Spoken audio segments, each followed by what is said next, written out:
इन खबर चैनल को सब्सक्राइब करें और बेल आइकन दबाना ना भूलें।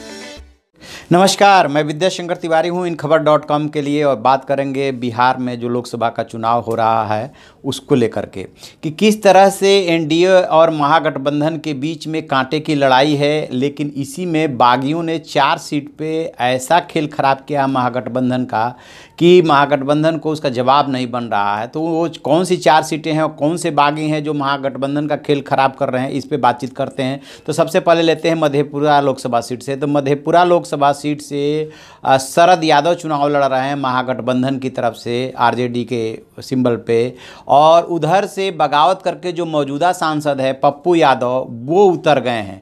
कांग्रेस के लाख समझाने के बावजूद वो मान नहीं रहे हैं। कांग्रेस का ये तर्क भी है कि वो हमारी पार्टी में नहीं है, तो हमारी बात यदि नहीं मानते हैं तो हम क्या कर सकते हैं। तो वहाँ पे शरद यादव का सीधे सीधे इससे शरद यादव को नुकसान हो रहा है। पिछले चुनाव में पप्पू यादव ने उनको हराया था और अब स्थिति ये हो गई है कि दोनों पार्टियों के बीच में इस सीट को लेकर के कांग्रेस और आरजेडी के बीच में इस कदर तनातनी बढ़ गई है कि बगल के सीट सुपौल से कांग्रेस महागठबंधन की तरफ से चुनाव लड़ रही हैं पप्पू यादव की वाइफ रंजीता रंजन।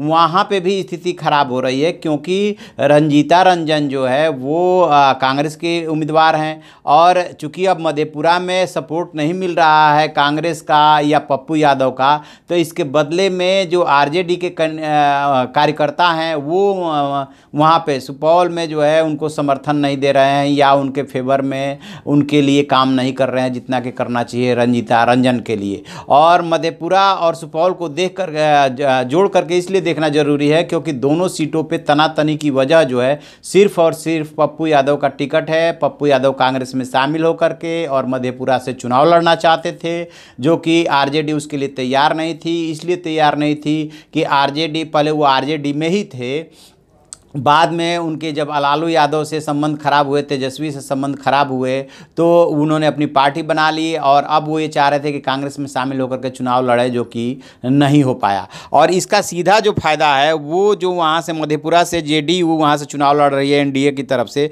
वहाँ दिनेश चंद्र यादव है, उनको उसका लाभ मिलेगा क्योंकि नुकसान वो ज़्यादातर शरद यादव को पहुँचाएंगे। ठीक इसी तरह से जो रंजीता रंजन है, यहाँ पर भी जो उनकी अपोनेंट हैं वो जेडीयू के जो है दिलकेश्वर कामत हैं, उनको जो है उसका फायदा होगा यदि आरजेडी के कैंडिडेट जो है आरजेडी के कार्यकर्ता उनका समर्थन नहीं करते हैं। तो अब तीसरी सीट की बात करते हैं जहां पे कि ठीक ऐसी ही समस्या आ रही है, और वहां पे समस्या जो है वो है मधुबनी सीट। मधुबनी सीट क्या है कि वो जो कोटे में है वो महागठबंधन की तरफ से कोटे में गई है वीआईपी पार्टी के पास, और वहाँ से जो वीआईपी पार्टी ने बद्रीनाथ पूर्वे को उतारा है जो पहले आरजेडी में नेता थे। बीजेपी के उधर से एनडीए में जो है कोटे में आई है वो बीजेपी के, वहाँ से जो हुकुम नारायण देव यादव हैं उनके बेटे अशोक यादव चुनाव लड़ रहे हैं। यहाँ तक तो ठीक था, मुकाबला अच्छा था। लेकिन इसी बीच में क्या हुआ है कि कांग्रेस के वरिष्ठ नेता है शकील अहमद, उन्होंने बगावत करके चुनाव लड़ने का ऐलान कर दिया है, और उधर जो है आरजेडी के नेता हैं वो अरशद फातमी, उन्होंने भी बगावत कर दिया है, वो भी चुनाव लड़ रहे हैं। तो इस वजह से क्या हुआ है कि मधुबनी सीट जो है फंस गई है।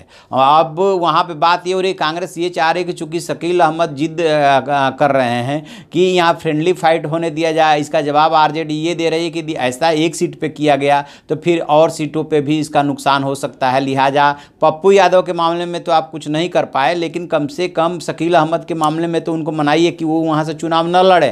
तो इसका जवाब कांग्रेस ये दे रही है कि आप पहले अपने फातमी को मना लीजिए। तो यहाँ भी गठबंधन को इस वजह से नुकसान हो रहा है। और चौथी जो सीट है वो बिहार क्या पूरे देश में सबसे हॉट सीट बन रही है, उसका नाम है बेगूसराय।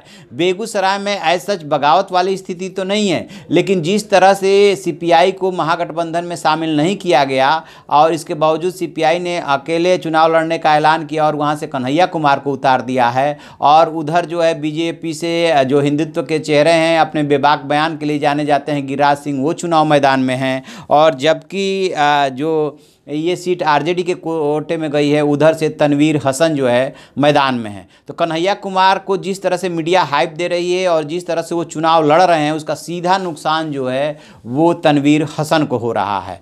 तो अब देखते हैं कि क्या कन्हैया कुमार फाइट में इतना आगे निकल जाते हैं कि वो सीधे गिरिराज सिंह से फाइट करते हैं, क्योंकि प्रचारित यही किया जा रहा है।